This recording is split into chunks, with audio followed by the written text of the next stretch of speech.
By the way, in regards to Christian, there are cards in the workroom if anyone would like to fill one out today. There was a mishap with the date. We had changed it Wednesday night, and then I forgot to inform Helen before the bulletin went out, so blame me for that. That's my fault. But the date is today. That is the deadline for the cards for Christian. But we have plenty of cards in the workroom if anyone would like to fill one out. Perhaps you remember being a child and having a cookie jar. And there was one particular rule with that cookie jar. You can't get into it before dinner. In fact, the often joke that is told in a lot of different TV shows and books and movies is a child gets into the cookie jar before dinner because dad tells him that it's okay. Well, mama wouldn't approve of it, but dad's going to let it happen, and dad's going to let it slide. You go ahead and do it. Dad says it's all right. But today we're talking about not getting into the cookie jar. There are certain things that would spoil the life of a Christian, like a cookie could spoil the dinner of an individual. And as we talk in this series, as we're going to start it off today, we're going to first talk about not getting into things that don't concern us, that are not our business, that we don't need to be involved in, that we have no right to be involved in, that we can't be involved in. And of course, you might know that we're going to talk about gossip.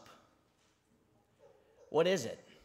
How many lives have been destroyed because of this type of speech? The definition for gossip is defined as far as the updated Apple Dictionary is concerned as a casual or unconstrained conversation or reports about other people, typically involving details that are not confirmed as being true. Second definition is called chiefly derogatory, indicating that there is not really ever a good time that this is a good thing to be associated with. And its definition is a person who likes talking about other people's private lives. That's what gossip is. Now, I read an article in preparation for this, and this particular article suggested that 80% of our conversations in our lives are spent talking about other people and their habits and the things that they do. The same article suggested that only 5% of gossip is malicious. That seems pretty good, don't you think? Out of 100% of our conversations, only 5% of them will be malicious. But let's break this down in another way. I looked up the 12 leading causes of death in the United States as of last year, and I decided to include just those that are 6% or lower. Number one, chronic lower respiratory diseases. That's 5.9%.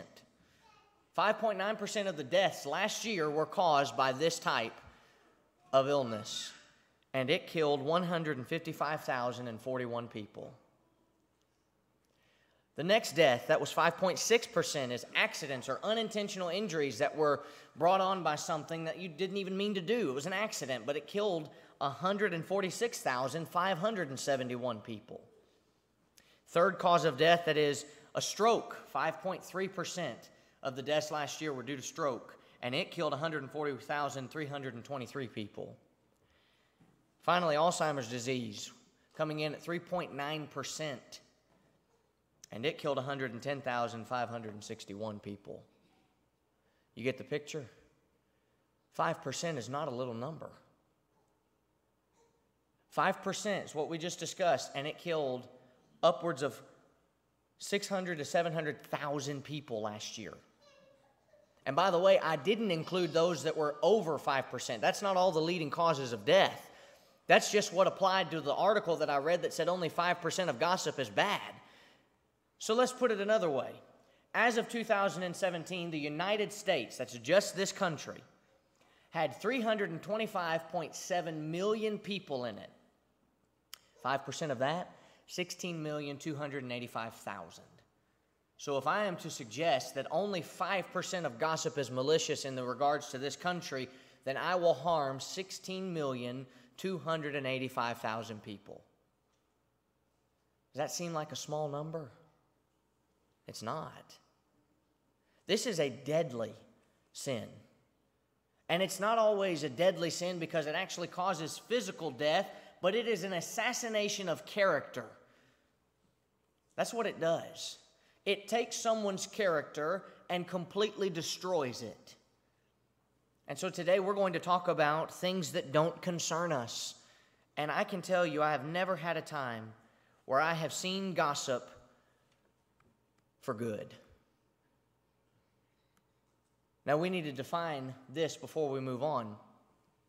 Telling the truth on a matter, when you're asked to tell the truth on a matter, is different than going to someone and saying, "Did you hear such and such?" If I'm called and I'm asked, "Is it true that so-and-so did so-and-so?" Well, I may need to say, "I can't get into details, but yes, that is the truth. And if you want more information, go call them. Or go call these elders, or go call this man who knows the situation because he's been dealing with it." I can give information that's true. But sometimes I don't even need to do that. Sometimes we tell more than we need to tell, say more than we need to say. I said this in a sermon earlier this year that we don't tell our children everything that goes on in our lives. Our children don't know the financial part of our lives. They don't know about how much money is in the bank or why we don't do certain things or why we do certain things because they don't need to know. And Solomon talked about in Ecclesiastes, the more a person gets wisdom, the worse their life becomes. And what he means by that is when you know all of the horrible things of this life, you don't benefit, it hurts. It makes it worse. And so as we talk about gossip today, I want you to first understand that gossip is condemned. It is condemned. In the Old Testament, it is condemned. These are all the passages that I found, and this is not all of the passages, but these are the ones that I found that reference gossip in some form or fashion, and it's in a negative way. Same in the New Testament. It is condemned. Now, you might hear these excuses given as to why gossip is not a big deal. Everybody does it. That's just the way a small town is.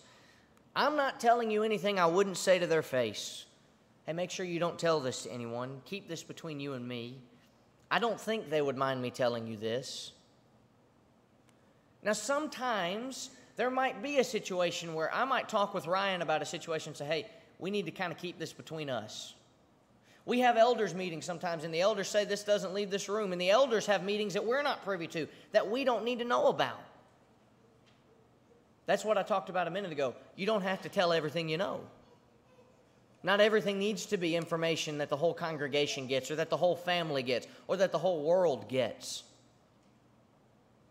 But these sentences are used as an excuse to gossip, not to tell the truth to someone, but to gossip. And I'll illustrate that later on in this sermon as what I'm talking about there, but keep those sentences in mind. Brethren, this is just the tip of the iceberg. This is not all of the verses in the Bible that discuss gossip in a negative light. But I want you to notice as well that James 3 talks about the tongue. He goes into great detail on the tongue. He says, first of all, that the tongue, while small, can control our entire body. He likens it to how you have a bit in a horse's mouth, and it's so tiny, but it controls the whole horse, or how you can steer an entire boat with something that is so tiny. And he likes that to the tongue. The tongue is no different.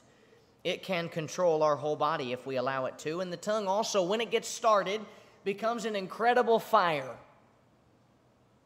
burning out of control. It also brings forth blessings and cursings, and it cannot be tamed. I have a dog, and some of you might have seen this dog coming by and visiting us before, but he is an old dog now. And you know the saying, you can't teach an old dog new tricks. Well, we have had the hardest time teaching him to do things he's always done. Something's happened, and I'm guessing it's because he's gotten older, but he has stopped doing things that he knows he shouldn't do. We've never had to tell our dog not to get into the trash before. We taught him that when he was a puppy, and he had never had a problem with it. All of a sudden now, I had to go to Walmart and buy one of those garbage cans that locks. Because guess who's knocking the can over? I never had to tell my dog to go to the door when he wanted to go outside. But now I'm having to come home and clean up messes that I've never had to clean up before since he was a puppy. You can't teach an old dog I can't tame this beast, it seems. He's not going to have it. He's set in his ways. It is the hardest thing in the world because he will go somewhere, and I'll need him to lay down for a little while because maybe we're doing something, so I'll say, go lay down. And he'll look at me and then go away from his bed, and I'll go, Dodger, go lay down.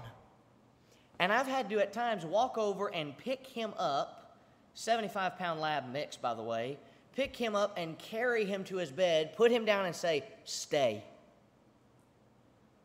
And still 5 minutes later, I'll look away, look back, and he's up again trying to go somewhere else. That's like the tongue. Can't tame it.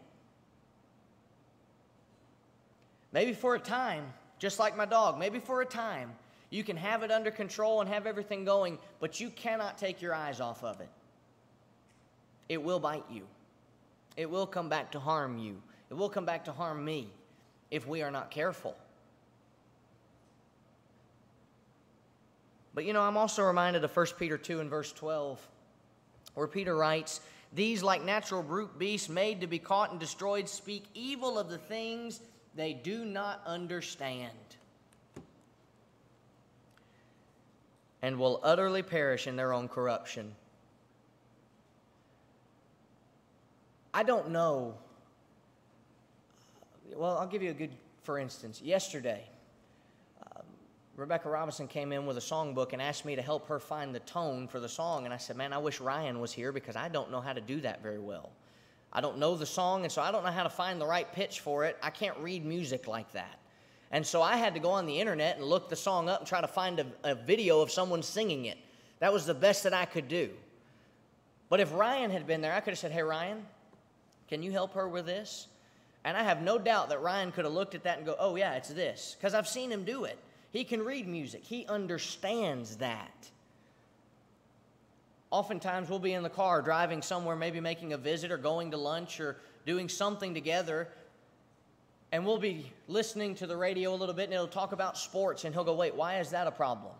And I'll explain it to him. Why is he asking me that? He doesn't understand. That's not a part of his life, but it is a part of mine. I can tell him how that works. But I can't begin to sit there and try to act like I know how to read music. I don't understand it. But sometimes there are people, teenagers have been a really big problem with this. They try to talk about things as if they've known it for all their lives, and they really don't. I remember my mom and dad would tell me, son, you don't know what you're talking about, so stop acting like you do. Because, boy, I had the answer. I knew what I was talking about. I think the saddest thing about gossip is every time you're talking about something you don't fully understand. You don't have the whole story. You don't have all the facts. And you're saying something that you think you know about, but you really don't. And what is it that we're told in 1 Peter 2 and verse 12? They perish in their own corruption. This is a problem. And let me just ask you, would this congregation thrive if gossip was in it? No. If I'm to understand that I speak on things I don't understand, that I'll perish in my own corruption, is that something that we should want in our congregations today? No. Is it something that are big problems, that is a big problem in a lot of the Lord's church? Yes, very much so. I want you to notice, though, some examples of gossip. According to one particular source, there are 8 different types of gossip. There's slander. Slander is this idea of spreading rumors or lies about a person to purposely cause damage about them. You know that it may not be true, but you don't care. You're going to say it anyway because you know it's going to hurt. The next type of gossip that they put was called dishing. That's dishing the dirt. Basically means you share the juicy info that you have on somebody. And maybe your intent isn't to directly cause damage, but it's keeping it alive. And it allows the gossip to spread and destroy the image of the person that it's about. Well, I heard from somebody that this person did such and such. You tell that to somebody, and then they say it to someone else. Hey, did you know what I heard? I heard that this happened. That's dishing. The next type of gossip is rumors. Nothing that can be proven to be true. You hear something, it's not good, but it's also not confirmed as true. And it worries you, but you go and tell someone or ask someone about it, maybe to get even some more info. But you ask someone that doesn't have the whole story. For instance, if I were to hear a rumor about our elders, if I try to go to our deacons and say, is this true? That's not really probably going to give me the whole story. I need to go to the elders and say, hey, is this true? This is being said. Is that really happening? A couple months ago, we had a fear that across the street there might be a liquor store being put up. That was a rumor we had heard. And we went to go check that out to see if that was actually going to happen, and there wasn't anything really to it at that time. They don't really know what's going to be put in there. But you see how quick a rumor can be spread? Something like that is concerning, that causes concern, and even that wasn't necessarily harmful, but it still was something that got around. The next type of gossip is backbiting. It's a flavor that involves speaking spiteful or slanderous words about another who is not present and can do nothing in their defense. Then you have another type of gossip, not really joking jokes. For instance, boy, wouldn't it be great if my husband would get off the couch and do something funny, right? But you're not really joking. You really mean it. But you say it as a joke because you can get away with that. Then you have planting seeds. This is a type of gossip that is said in such a way to make the listener question or assume something about the character of a person. Isn't it weird? This is an example that this article gave. Isn't it weird how he keeps staring at your girlfriend when you're not looking? Isn't that weird? What's that going to do to that individual but make him start to wonder, hey, is he looking at my girlfriend like he wants to be her boyfriend? But there's no truth to that. He may not even be looking at her.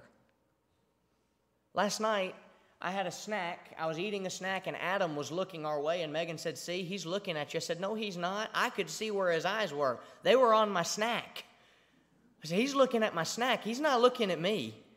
He couldn't care anything about me right now because he sees food, and he doesn't understand why I'm not giving him any. Sometimes you're looking in a direction, but you're not looking at what someone thinks you're looking at. But planting seeds causes that. But then you have this whispered innuendo. Here's an example. Isn't it interesting how he was out of town the night that person was murdered? What they're implying there is, perhaps he had something to do with this. But you didn't hear that from me. Finally, you got this all wrong gossip. You admit you probably got it wrong, but you spread it anyway. Now, I may not have this right, but such and such.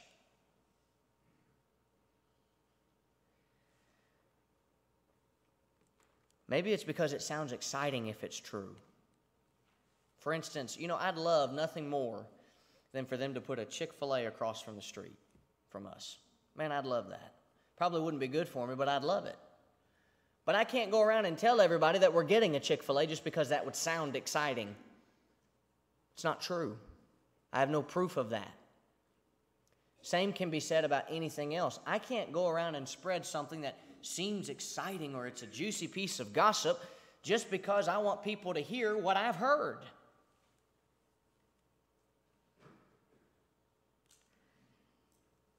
These are seen in our world today. But what about some biblical examples?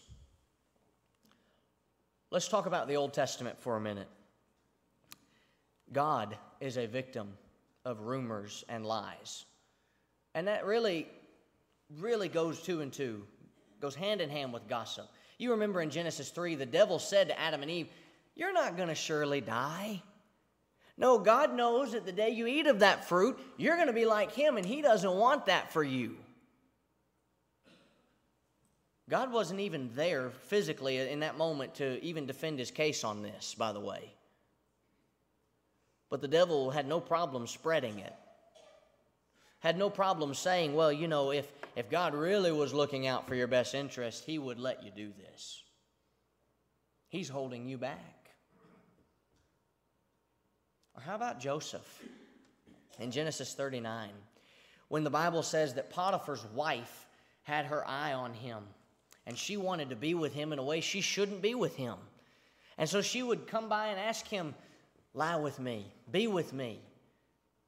And at one point he told her, I can't sin against God and do this great wickedness. And he even said, your husband's kept back nothing from me except you. So you're not mine, and I can't be with you. But the Bible says she continued to ask him day by day. And one particular day, she grabs him by the coat and she says forcefully, lie with me. And he runs and leaves his coat in the process, and she cries that he tried to take advantage of her. And she spreads this rumor to the point that Joseph gets put into prison. Had Joseph done anything wrong? No. But boy, the narrative that was painted, it looked like he had. What about David? In 2 Samuel 15, you have Absalom, the son of David, and he wants the throne. How bad does he want it? Verse 1 tells us that Absalom stands outside of the city at the gate, and he's waiting for people to come in. And as people come in, he asks him, what do you need? What do you need to help? What can I do to help you? And they kind of are puzzled by this because they're coming to see the king, and Absalom says, oh, if only the king had enough time for you. If only the king cared enough about you, but I care about you. Absalom's here. He's got you. If only David cared for you like I do. And the Bible tells me that Absalom stole the hearts of men by doing this. So much so that people started believing Absalom for what he was saying, that David didn't care about them, that Absalom was better than David, to the point that in the text, in chapter 15, Absalom goes to David and says, could I go to Hebron, please? David says, sure. And there are people that believe that Absalom is better than David. They've not done any fact-checking. They've not talked to David. They've not even tried to see if Absalom's telling the truth. But they go to Hebron before Absalom gets there, and they tell the people, when he comes in, you say, hail the king of Hebron. Absalom's not the king.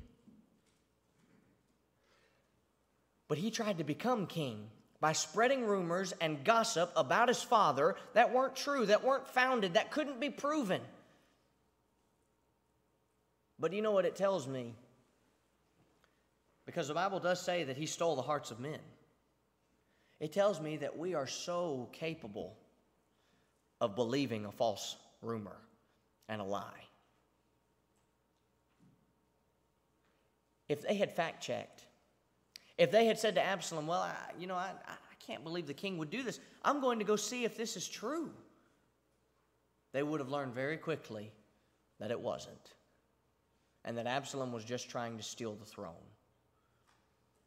A lot of times that's what gossip really is. It's, let me destroy someone else's character so that I can look good, so that I can be a better Christian in the light of the people than I might actually be. But gossip's found in the New Testament as well. You have Jesus, who was the victim of rumors being spread about him. You remember in Matthew 16, he asks his disciples, who do men say that I, the Son of Man, am? What are the people out there saying about me? And they go on to tell him, well, Jesus, some are saying you're John the Baptizer. Some say that you're Elijah, Jeremiah, one of the prophets. But then Jesus asked, well, what do you think? And they answered, Peter did, that is, that he's the Christ, the Son of the living God. And Jesus praises him for that assessment. It wasn't that the disciples were gossiping about Jesus, but there was a rumor going around about who Jesus could be. And it wasn't the truth. Man, you had people that they believed it was John the Baptizer. They believed it was Elijah or Jeremiah or one of the prophets, but it wasn't him. He was Jesus, not any of those men. And it didn't matter how much the people believed it, it still didn't make it true. And today, it doesn't matter what you hear. If you believe it, that doesn't make it true. Hitler believed that the way the world would be better off is by a complete annihilation of the Jews. Did that make it true? Did that make it right? Terrorists believed on 9/11 that by crashing into the World Trade Center that they would hurt the infidel. Did that make it right? But sometimes we take gossip and we take it to people thinking that it's really going to help people. Does that make it right? I'm reminded of John, though, as well, as someone who faced gossip, rumors about him. You remember in John 21, the Bible says that Jesus had been asked a question about John. Well, what about this man? Jesus answers and says, well, if I will that he remains until I come, what is that to you? You follow me. And so a rumor was spread by the disciples of Christ that John would never die. John 21:23. But notice what the text says in verse 23. Yet Jesus did not say to him that he would not die, but if I will that he remain till I come, what is that to you? That's like if I say, if I have a piece of pie, what is that to you? That doesn't mean I'm going to have a piece of pie. It just says, if I did, why does that concern you? But what they had heard was what they wanted to hear. Hey, Jesus said John's never going to die. That is not what Jesus said. But that's what they went out and told everybody. And finally, Paul is another individual who faced rumors. In Acts chapter 9, Paul had become a Christian, and he goes and he preaches Jesus, and the people said, isn't this the one who destroyed those who called on this name in Jerusalem and has come here for that purpose so that he might bring them bound to the chief priests? You know the only reason Paul became a Christian is so he could get in good with us and then destroy us from the inside. And that spread to the point that they tried to take his life, and he had to be let down by a basket. Are these harmless rumors? Let's look at it from this perspective. The rumor about God, it brought sin and death into the world. The rumor about Joseph landed him in prison. The rumor about David caused a divide in the kingdom, and it even ultimately caused Absalom's death, though David didn't want that. The rumor about Jesus had confusion about whether he was the Son of God or not. The rumor about John caused confusion as to whether or not John would ever even die. And it actually caused lying, because they were going around saying that Jesus said something that he didn't say. And finally, the one about Paul caused people to try to take his life. Do these seem small to you? Some of them are not as bad as others, but they're bad in all their own right. It's okay to be confused, but if you're confused, it's best just not to speak on the matter. But how can we stop this? Can we? I think first of all, we have to ask ourselves if what we have heard is true and certain. That's what Deuteronomy 13:14 and 17:4 say. You ask yourself, is it true? Is it certain? If it's not, don't believe it. How do you find out if it's true or if it's certain? You go to the source. You ask the person, can you speak to the truth of this? But you know, sadly, we really treat the things that we've been told like the game telephone. I'll give you an example. I heard that Derek is moving.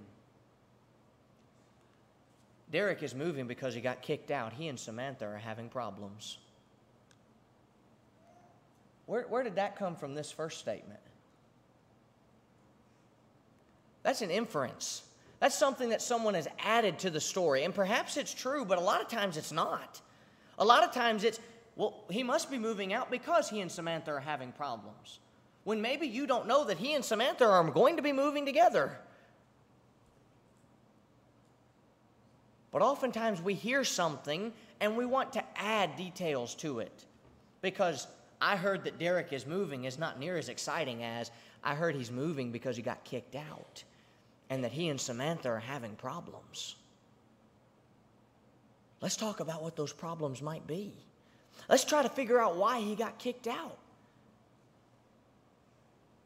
This is just adding fuel to a fire that doesn't even need to be lit. And let's say that it's true. Let's say that this statement is the truth, that he did get kicked out because he and Samantha are having problems. Are you Derek or Samantha? Am I? Then I best not talk about it. I best keep that out my mouth. Because it doesn't profit me, it doesn't benefit me, and it doesn't benefit anybody else around me to talk about two people that are dealing with a problem and me to speculate on what it is. Because it's just that, speculation.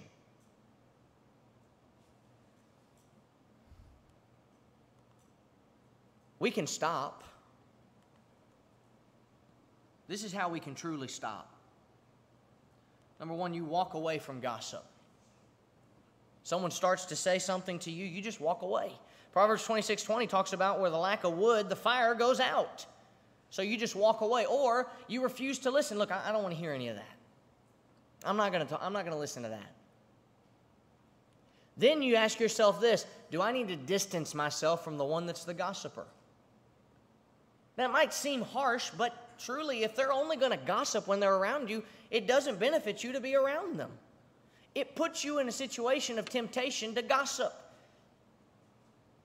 And like an alcoholic who's trying to recover, he doesn't want to go down a road that he knows there's going to be a bar at. He's going to try to avoid it if he can, because he doesn't want to put himself in an environment where he might stumble. I've had dinner with some people who are recovering, and I've actually requested, could we eat somewhere where there's no alcohol served? Sure. I don't have a problem going to Chili's or a Buffalo Wild Wings or an Applebee's and ordering a Pepsi or a Coke or a water, but they do. And I don't want to put them in a situation where they'll be tempted by looking at it all or by looking at the menu to want to order it or to fall off the wagon. So I might need to distance myself from the gossiper. I might need to rebuke the gossiper.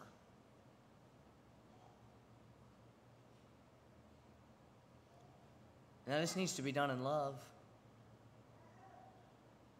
But I'd like to say today, starting behind me and coming forward, if any one of us are victims of gossip, whether we are the ones doing it or the ones being victimized by it, we deserve rebuke. And we deserve a strong rebuke if we are involved in this, if we're caught up in this mess, because it is not going to get us to heaven. Best way to stop gossip, though, take the gossiper to the one they're gossiping about. Brother Mosier, when we were in preaching school, would tell us that he had a binder on his desk when he did local work. And the purpose of that binder was very simple. Someone would come in and start to complain about a member or a deacon or an elder, and he would open that binder up and hand a pen to them. So what are you doing? He said, well, I'd like you to write what you just said and sign your name to it, and later we'll bring that to the individual and we can talk about this. And he said, you know, in the many years that I did local work, that binder was always empty, never had any writing in it. Because you know what that says? They just want to talk. They don't want to fix it. They just want to talk about them. They've got some problem and they want to talk about that individual. They don't truly have any intention of fixing it. Because Matthew 18 talks about if you've got something against a brother, you go to the brother. Galatians 6:1 says, if a brother's overtaken in a trespass, you with your spiritual go and restore such a one in a spirit of meekness. Gossip is not done in a spirit of meekness. But I can tell you this. Gossip dies when it hits a wise person's ears. If you were present at our youth day, you heard this and you saw this picture. I asked Josh Cantrell if he could give me the picture so I could use it. That's what happens. Gossip dies when it hits a wise person's ears. Studies show that men and women are both worthy of accusation when it comes to gossip. Men are 55% likely to be able to gossip. 55%. Women are 67%. That's not that far off. It's not. It doesn't mean men are better than women. I know men that are just as much of a big gossip as women could be. I know women that could be just as much of a big gossip as a man could be. This is not a gender sin. It's not that women are more likely to do it, though we do have scripture that tells us they don't want women to be a part of it. But men, we can be just as much of a problem with this as anyone. It's a sad statistic. But I can tell you that gossip does die when it hits a wise person's ears. Don't get into the cookie jar when it comes to gossip. It's not worth it. It's not worth it. What does it help for you to talk about an individual without having the whole facts and the whole story? It doesn't help them. It assassinates their character. Like the man that's in office right now or not, the media has really tried hard to assassinate his character more than any other president I've ever seen. When there are news stories about the fact that he loves Diet Coke, and did you know what his McDonald's order? Who cares? How's that going to help this country?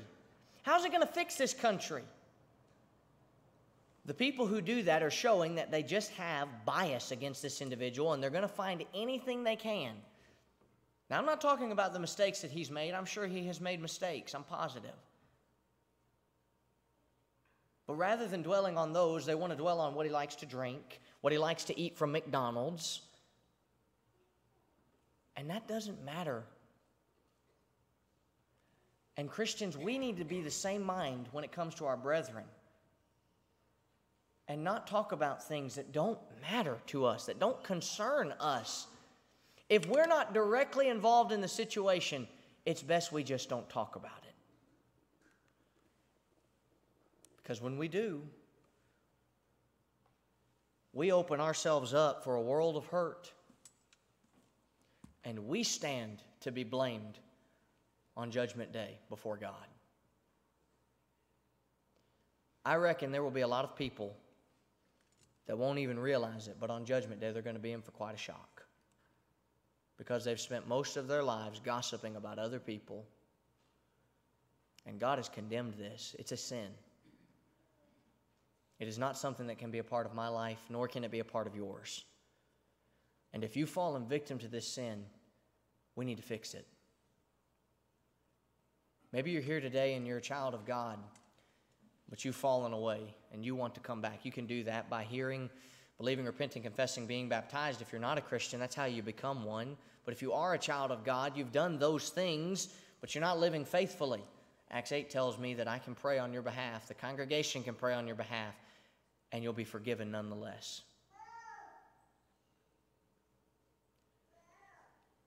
Right now is the time for all of us to look inward and ask ourselves if we are gossipers, if we are people who are spreading things that we don't have truth to, and to realize the damage that it can cause. And so if you have a need this morning, please come. I beg you, as together we stand and sing.